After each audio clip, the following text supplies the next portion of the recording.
وبركاته. السلام عليكم ورحمة الله وبركاته.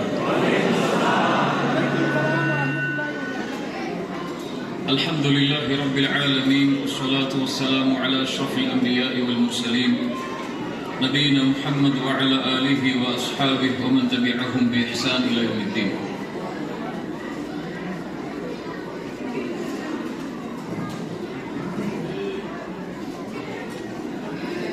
கண்ணியத்துக்குரிய சகோதர சகோதரிகளே,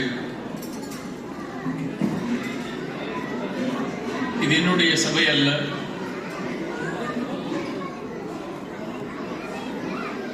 சிறப்பு விருந்தினர் அவர்கள் உங்களிடையே உரையாற்ற வந்திருக்கிறார். எனக்கு கிடைத்த இந்த சில நேரங்களில் இறைமார்க்கம், இஸ்லாம் நம்மை ஒழுங்குபடுத்தக்கூடிய சில காரியங்களை மட்டும் உலகளாவிய அளவில் பகிர்ந்தளிக்க வேண்டும் என்ற அடிப்படையில் உங்கள் முன்னால் நிற்கிறேன். இறைமார்க்கத்தை ஏற்று வாழக்கூடிய ஒரு முஸ்லிம் சில அடிப்படைகளை தன்னுடைய மனதில் பதிய வைத்துக் கொள்வார்.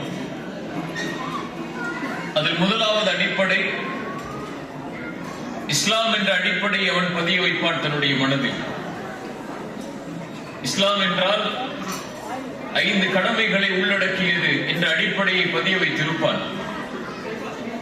இறைத்தூதர் முஹம்மது நபி ஸல்லல்லாஹு அலைஹி வஸல்லம் இடத்தில் வானவர்களுடைய தலைவர் வருகிறார். இறை செய்தியை கொண்டு வரக்கூடிய இந்த தூதுவர் இறை தூதரை சந்தித்து 3 கேள்விகளை முன்வைக்கிறார். அதில் முதலாவது கேள்வியை அவர் கூறினார், இஸ்லாம் என்றால் என்ன, இறை தூதரை எங்களுக்கு விளக்குங்கள் என்று கேட்டார்.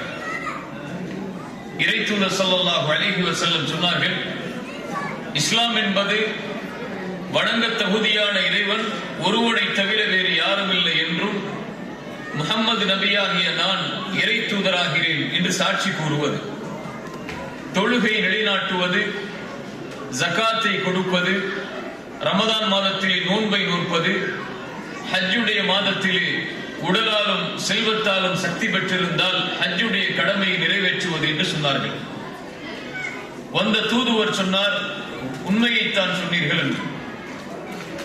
இரண்டாவது கேள்வியை கேட்டார், ஈமான் என்றால் என்ன இறை தூதரே?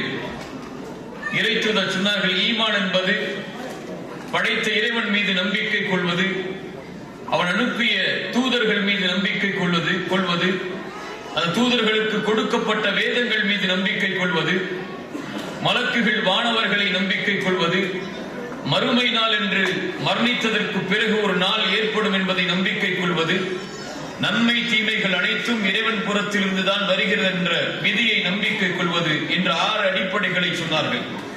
இறை தூதருடைய அந்த வார்த்தையை கேட்டவுடன் ஆம், உண்மையைத்தான் சொன்னீர்கள் என்று அந்த வானவர் சொன்னார். மூன்றாவது ஒரு கேள்வியை கேட்டார். அதுதான் இந்த சபையுடைய மிக முக்கியமான கேள்வி. இஹ்சான் என்றால் என்ன இறை தூதரே என்று கேட்டார்.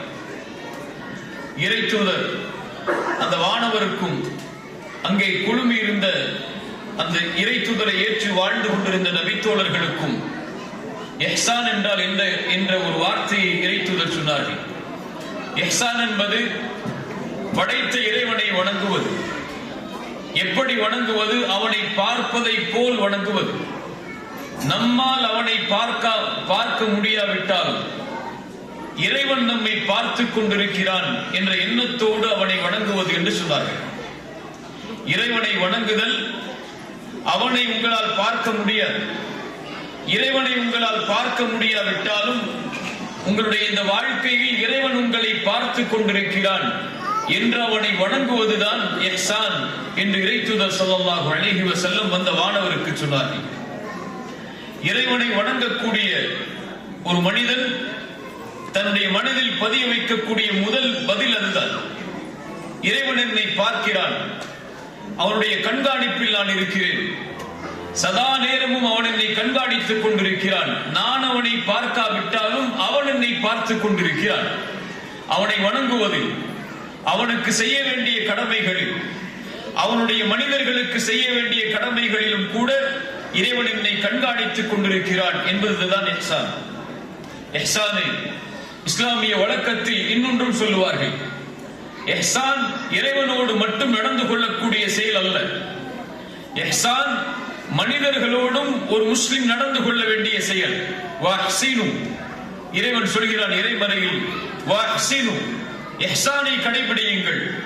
இஹ்சானை கடைபிடித்து வாழக்கூடியவர்களை இறைவன் நேசிக்கிறான் என்று இறைவசனம் சொல்லுகிறது. எப்படி இறைவனோடு இஹ்சானில் நடந்து கொள்ள வேண்டிய ஒரு முஸ்லிம் படைப்புகளோடு எப்படி இஹ்சானில் நடந்து கொள்ளுவான்? இறைவனிடத்திலிருந்து எதை அவன் விரும்புகிறானோ அதை அவன் படைப்புகளுக்கும் செய்வான். அதான் இஹ்சான். இஹ்சான் என்பது ஒரு அடியான், ஒரு மனிதன் தன்னை படைத்த இறைவனிடத்திலிருந்து எதையெல்லாம் விரும்புகிறான், தன் இறைவன் தனக்கு இரக்கம் காட்ட வேண்டும் என்பதை விரும்புவான், அதை மனிதருக்கு காட்டுதல் இஹ்சான். தனக்கு இறைவன் உதவி செய்ய வேண்டும் என்று ஒரு மனிதன் விரும்புவான், அதை மனிதர்களுக்கு காட்டுதல் இஹ்சான். ஒரு மனிதன் இறைவன் தனக்கு செல்வத்தை கொடுக்க வேண்டும் என்பதை விரும்புவான், அதை பிறருக்கு தானமாக கொடுத்தல் இஹ்சான். ஒரு மனிதன் தன்னுடைய கஷ்டத்தை இறைவன் நீக்க வேண்டும் என்பதை விரும்புவான், தன்னோடு வாழக்கூடிய சக மனிதன் சிரமப்படும் போது அதை நீக்குதல் இஹ்சான். அதைத்தான் இஸ்லாமிய மார்க்கம் நமக்கு வலியுறுத்துகிறது. அல்லாஹ்வுடைய தூதர் ஸல்லல்லாஹு அலைஹி வஸல்லம் அவர்களுடைய செய்திகளை கொஞ்சம் கேளுங்கள். இறை தூதர் சொன்னார்கள், யார் ஒருவன் தன்னுடைய சகோதரனின் தேவையில் பங்கு கொள்வானோ இறைவன் அவனுடைய தேவையில் பங்கு கொள்வான். இறை தூதர் ஸல்லல்லாஹு அலைஹி வஸல்லம் சொன்னார்கள், யார் ஒருவன் தன்னுடைய சகோதரனுடைய சிரமத்தை நீக்குவானோ இறைவன் நாளை மறுமையில் அவனுடைய சிரமத்தை நீக்குவான். இறை தூதர் ஸல்லல்லாஹு அலைஹி வஸல்லம் சொன்னார்கள், நீங்கள் பூமியில் உள்ளவர்களுக்கு இரக்கம் காட்டுங்கள், வானத்தில் உள்ள இறைவன் உங்கள் மீது இரக்கம் காட்டுவான். இறை தூதர் ஸல்லல்லாஹு அலைஹி வஸல்லம் சொன்னார்கள், நீங்கள் பூமியில் உள்ளவர்களுக்கு செலவழியுங்கள், வானத்தில் உள்ள இறைவன் உங்களுக்கு செலவழிப்பான். இறை தூதர் ஸல்லல்லாஹு அலைஹி வஸல்லம் சொன்னார்கள், பூமியில் உள்ளவர்களுக்கு நீங்கள் இரக்கம் காட்டுங்கள், பூமியில் உள்ளவர்களுடைய பாவங்களை மன்னியுங்கள், இறைவன் உங்களுடைய பாவங்களை மன்னிப்பான். இறை தூதர் ஸல்லல்லாஹு அலைஹி வஸல்லம் சொன்னார்கள், இந்த பூமியில் ஒரு மனிதன் செய்யக்கூடிய பாவத்தை மறையுங்கள், இறைவன் உங்களுடைய பாவத்தை மறைப்பான். இந்த இஸ்லாமிய மார்க்கத்துடைய இறை தூதருடைய போதனைகள் நீங்கள் எதை எடுத்து பார்த்தாலும் இறைவனுக்கு செய்ய வேண்டிய கடமைகளை இறை தூதர் கூறும் நேரத்தில் எல்லாம் படைப்புகளோடு நல்ல முறையில் நடந்து கொள்ளுங்கள் என்ற வார்த்தையை நினைத்தே சொல்லுவார்கள். இறை மார்க்கத்தை ஏற்று வாழக்கூடிய ஒரு முஸ்லிம் தன்னோடு வாழக்கூடிய படைப்பினங்களுக்கு நல்ல முறையில் நடந்து கொள்ளாமல் தன்னை படைத்தவரிடத்தில் நல்லவராக ஒருபோதும் ஆக்கிக் கொள்ள முடியாது என்பதைத்தான் இஸ்லாமிய மார்க்கம் எமக்கு வலியுறுத்துகிறது. இறை தூதர் ஸல்லல்லாஹு அலைஹி வஸல்லம் இடத்திலே ஒரு மனிதர் வருகிறார். வந்து கேட்டார், இறை தூதரே, எனக்கு ஒரு பெண்ணை தெரியும், முஸ்லிமான பெண், அவள் 5 நேர தொழுகையை நிறைவேற்றுவாள், கடமையான நோன்பை நிறைவேற்றுவாள், தான தர்மங்கள் எல்லாவற்றையும் செய்வாள், கடமையாக உபரியாக எல்லா வணக்க வழிபாடுகளையும் செய்வாள். இப்படி இறைவனுக்கு செய்ய வேண்டிய கடமைகளில் நேர்த்தியாக இருக்கக்கூடிய அந்த பெண்ணால் அண்டை வீட்டில் இருக்கக்கூடியவர்களுக்கு நாவால் நோவினை ஏற்படுகிறது. தொழுகையில், நோன்பில், ஜக்காத்தில், இறைவனுடைய கடமைகளில் இறைவன் என்னை பார்க்கிறான் என்று செயல்படக்கூடிய அந்த பெண் தன்னுடைய அண்டை வீட்டாருக்கு நாவால் நோவினை செய்கிறார் என்று இறை தூதரிடத்திலே சொன்னபோது இறை தூதர் ஸல்லல்லாஹு அலைஹி வஸல்லம் சொன்னார்கள், லா கைர ஃபீஹா, அந்த பெண்ணிடத்தில் எந்த நலவையும் நான் பார்க்கவில்லை. அவள் தொழுதாலும், நோன்பை நோற்றாலும், ஜக்காத்தை கொடுத்தாலும், இறைவனுக்கு செய்ய வேண்டிய கடமைகளை சரியாக செய்தாலும், அண்டை வீட்டாருக்கு நாவால் நோவினை செய்த இந்த பெண்ணை நரகத்தின் பெண்ணாக நான் அறிவிக்கிறேன் என்று அல்லாஹ்வுடைய தூதர் ஸல்லல்லாஹு அலைஹி வஸல்லம் சொன்னார்கள். இன்னொரு பெண்ணை பற்றி கேட்கப்பட்டது. இறை தூதரை, ஒரு பெண் இருக்கிறாள், அவள் 5 நேர தொழுகையைத்தான் நிறைவேற்றுகிறாள், கடமையான கடமைகளைத்தான் இறைவனுக்கு செய்கிறாள். ஆனால் அந்த பெண்ணால் யாரும் இந்த உலகத்திலே நாவால் நோவினை செய்யப்படவில்லை. இறை தூதர் சொன்னார்கள், இந்த பெண்ணைத்தான் நான் சொர்க்கத்தின் பெண்ணாக பார்க்கிறேன் என்று இறை தூதர் ஸல்லல்லாஹு அலைஹி வஸல்லம் அவர்கள் சொன்னார்கள். இறைவனுக்கு செய்ய வேண்டிய கடமைகளை சரியாக நிறைவேற்றக்கூடிய பலர் தன்னுடைய படைப்புகளுக்கு செய்ய வேண்டிய கடமைகளில் குறைவு பெற்றால், குறைவை ஏற்படுத்தினால் இறைவனிடத்தில் ஒருபோதும் நெருங்க முடியாது என்ற அடிப்படையைத்தான் இஹ்சான் நமக்கு பாடமாக கற்கிறது. இறை தூதர் ஸல்லல்லாஹு அலைஹி வஸல்லம் ஒரு செய்தியை சொன்னார்கள். ஒரு மனிதன் ஒரு கிணற்றிலே இறங்கி தண்ணீரை எடுத்து குடித்தான் தாகத்திற்காக. தண்ணீரை எடுத்து குடித்து மேலே வரும்போது அங்கே இருந்த ஒரு நாய் அங்கே இருந்த சகதியில் தாகத்தின் காரணமாக தன்னுடைய நாவை வைத்து தடவி கொண்டிருந்தது தண்ணீருக்காக. அந்த மனிதன் சொன்னான், இறைத்தூதர் இந்த வார்த்தையை சொன்னார்கள். அந்த மனிதன் அந்த வார்த்தையை சொன்னான், எனக்கு எப்படி தாகம் ஏற்பட்டதோ அது போன்று இந்த ஐந்தறிவு உள்ள இந்த நாய்க்கும் தாகம் ஏற்பட்டிருக்கிறது என்று கூறி கிணற்றில் இறங்கி தண்ணீரை எடுத்து அந்த நாய்க்கு கொடுத்தார். அவ்வளவுதான். இறைத்தூதர் ஸல்லல்லாஹு அலைஹி வஸல்லம் சொன்னார்கள், இந்த செயலுக்காக இறைவன் அவனுக்கு நன்றி செலுத்தினார். இந்த வார்த்தையை இறைத்தூதர் சொன்னார்கள். இந்த செயலுக்காக எங்கோ ஒரு மூலையில் யாரும் பார்க்காமல் நடந்த ஒரு ஐந்தறிவு உள்ள ஒரு ஜீவனுக்கு தண்ணீர் கொடுத்து அதன் தாகத்தை நீக்கிய காரணத்தால் இறைவன் அந்த நாய்க்கு தண்ணீர் கொடுத்த அந்த மனிதனுக்கு நன்றி செலுத்தினான். அவனுடைய பாவத்தை மன்னித்தான், மறுமையில் சொர்க்கத்தை அவனுக்கு உறுதியாக்கினான் என்று இறைத்தூதர் ஸல்லல்லாஹு அலைஹி வஸல்லம் சொன்னார்கள். இன்னொரு மனிதரை பற்றி சொன்னார்கள், பாதையில் இடையூறு தரக்கூடிய ஒரு முள்ளை நகர்த்தினான், அதன் காரணமாக இறைவன் அவனுக்கு நன்றி செலுத்தினான், அவனுடைய பாவத்தை மன்னித்தான், சொர்க்கத்தை கடமையாக்கினான் என்று இறைத்தூதர் ஸல்லல்லாஹு அலைஹி வஸல்லம் மேலும் சொன்னார்கள், ஒரு பாதையில் இடையூறு தரக்கூடிய ஒரு மரத்தை ஒருவன் வெட்டி வீசினான், அதன் காரணமாக இறைவன் அவனுக்கு நன்றி செலுத்தினான், அவனுடைய பாவத்தை மன்னித்தான், சொர்க்கத்தை கடமையாக்கினான்.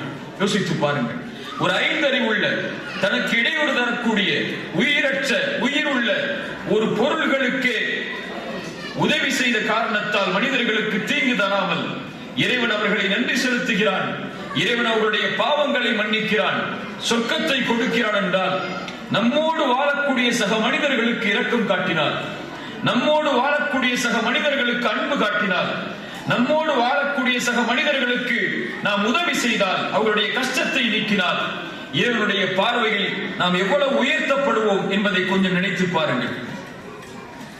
இறைத்தூதர் ஸல்லல்லாஹு அலைஹி வஸல்லம் அவர்கள்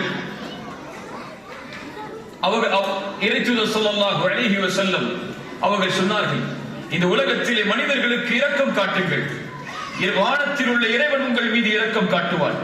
இந்த உலகத்திலேயே இரக்கம் காட்டுவதற்கு ஒரு மனிதனுக்கு மிக தகுதி உள்ள உறவு என்று ஒரு உறவு இருக்குமானால் அவர்கள் யார்? பெற்றோர்கள். இறைத்தூதர் ஸல்லல்லாஹு அலைஹி வஸல்லம் உடைய போதனைகளில், இறைவனுடைய வசனங்களில் நீங்கள் எதை எடுத்து பார்த்தால் அந்த வசனங்கள் எமக்கு உணர்த்துவதெல்லாம் என்னை வணங்குவதற்கு பிறகு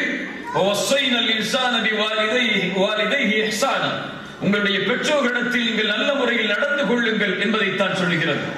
இறைத்தூதர் ஸல்லல்லாஹு அலைஹி வஸல்லம் இடத்திலே ஒரு மனிதர் வந்து கேட்டார், இறைத்தூதரே, இந்த உலகத்திலே மனிதர்களுக்கு நன்றி உள்ளவனாக நான் வாழ்வதற்கு, நெருக்கமாக வாழ்வதற்கு எடுத்துக்கொள்ள வேண்டிய உறவு யார் என்று இறைத்தூதர் ஸல்லல்லாஹு அலைஹி வஸல்லம் சொன்னார்கள், உன் தாய் என்று. பிறகு யார்? உன் தாய்.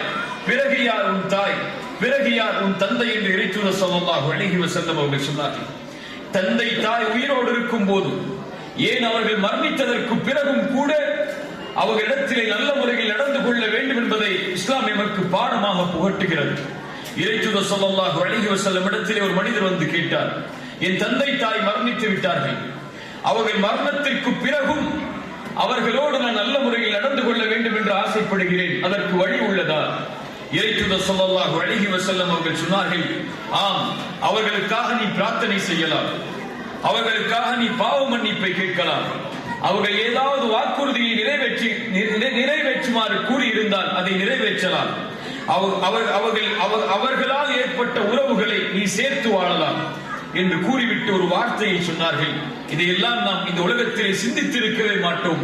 அந்த அழகிய வார்த்தை தான் சொன்னார்கள், உன் பெற்றோர்களுடைய தோழர்கள் இந்த பூமியில் வாழ்ந்தால் அவர்களிடத்திலே சென்று கண்ணியமோடு நடந்து கொள், அந்த கண்ணியம் உன் பெற்றோர்களிடத்திலே நீ நல்ல முறையில் நடந்து கொள்ளக்கூடிய வழிமுறையை உனக்கு ஏற்படுத்தும் அவருடைய மரணத்திற்கு பிறகு என்றார்கள். யோசித்து பாருங்கள், ஒரு பெற்றோர்கள் உயிரோடு வாழும் போதல்ல, அவர்கள் மரணித்ததற்கு பிறகு அவர்களுடைய தோழர்களாக வாழ்ந்தவர்களிடத்திலே நல்ல முறையில் நடந்து கொள்ளுங்கள் என்று ஒரு மார்க்கம் எமக்கு வலியுறுத்துகிறது என்றால், உயிரோடு வாழும் போது எதை வலியுறுத்தும்? இறைத்தூதர் ஸல்லல்லாஹு அலைஹி வஸல்லம் அவர்கள் ஒரு முறை ஒரு நிகழ்வை சொன்னார்கள் தன்னுடைய தோழர்களுக்கு. ஒரு குகையில் 3 பேர் அகப்பட்டுக் கொண்டார்கள். அந்த மூவரும் ஆலோசனை செய்தார்கள். இந்த சோதனையில் இருந்து வெளியேறுவதற்கு நாம் என்ன செய்வதென்று அந்த மூவரும் முடிவெடுத்தார்கள். இறைவனிடத்திலே நாம் எதையாவது நல்ல செயலாக எதையாவது செய்திருந்தால் அதை கொண்டு முறையிட்டு இறைவனிடத்திலே உதவி தேடுவோம், இறைவன் நமக்கு உதவி செய்வான் என்று அந்த மூவரும் ஒவ்வொரு கோரிக்கையை இறைவனிடத்திலே வைத்தார்கள். அது மிக முக்கியமாக ஒருவர் சொன்னார், இறைவா, எனக்கு வயதான நிலையில் பெற்றோர்கள் இருந்தார்கள், வயதான தோற்றத்தில் வயதான காலத்தில் பெற்றோர்கள் இருந்தார்கள். அவர்கள் வயதை கடந்ததற்கு பிறகு நான் எடுத்த முடிவு என்னவென்றால், நான் ஒவ்வொரு நாளும் உழைத்து சம்பாதித்து அவர்களுக்குரிய உணவை என்னுடைய குடும்பத்தார்களுக்கும் என்னுடைய பெற்றோர்களுக்கும் எடுத்து செல்லுவேன். அந்த உணவை என்னுடைய பெற்றோர்கள் சாப்பிட்டதற்கு பிறகுதான், அவர்கள் குடித்ததற்கு பிறகுதான் என்னுடைய மனைவிக்கோ என்னுடைய குழந்தைகளுக்கோ நான் குடிக்க கொடுப்பேன். ஒரு நாள் நான் இரவில் கொஞ்சம் தாமதமாக செல்ல நேரிட்டது. சென்று பார்த்தால் என்னுடைய பெற்றோர்கள் உறங்கிவிட்டார்கள்.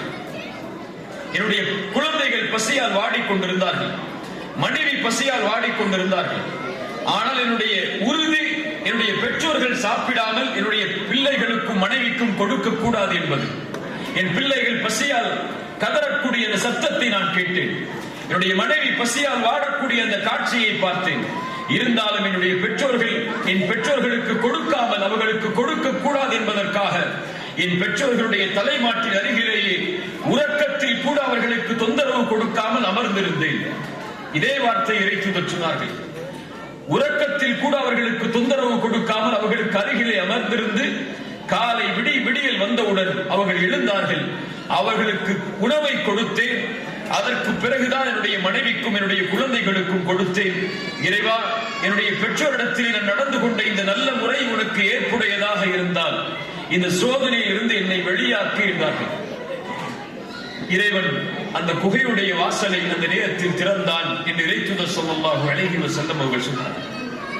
யோசித்து பாருங்கள், இறைத்தூதர் ஸல்லல்லாஹு அலைஹி வஸல்லம் அவர்கள் இந்த செய்தியை நமக்கு எடுத்துக் கூறுவதுடைய நோக்கம் என்ன? இந்த பூமியில் வாழக்கூடிய எல்லோர்களோடும், குறிப்பாக உங்களுடைய பெற்றோர்களோடும், உங்களுடைய உறவுகளோடும், இந்த உலகத்திலே வாழக்கூடிய மனிதர்களோடும், இங்கு அறிந்து அறியாமல் இருக்கக்கூடிய எல்லோர்களோடும், இந்த உலகத்திலே நீங்கள் எதை இறைவனிடத்தில் விரும்புவீர்களோ அதை நீங்கள் அவர்களுக்கு கொடுங்கள். உங்களுக்கு இறைவன் இரக்கம் காட்ட வேண்டும் என்றால் நீங்கள் இரக்கம் காட்டுங்கள். உங்களுடைய பிள்ளைகள் உங்களை நல்ல முறையில் கவனிக்க வேண்டும் என்றால் நீங்கள் உங்கள் பெற்றோர்களுக்கு இரக்கம் காட்டுங்கள். உங்களுடைய பிள்ளைகள் உங்களுக்கு இரக்கம் காட்டுவார்கள். ஏழைகளுக்கு உணவளியுங்கள், இறைவன் உங்களுக்கு உணவளிப்பான். ஏழைகளுடைய கஷ்டங்களை நீக்குங்கள், இறைவன் உங்களுடைய கஷ்டத்தை நீக்குவான். ஒரு மனிதன் செய்யக்கூடிய பாவத்தை மன்னியுங்கள், இறைவன் நீங்கள் செய்த பாவத்தை மன்னிப்பான்.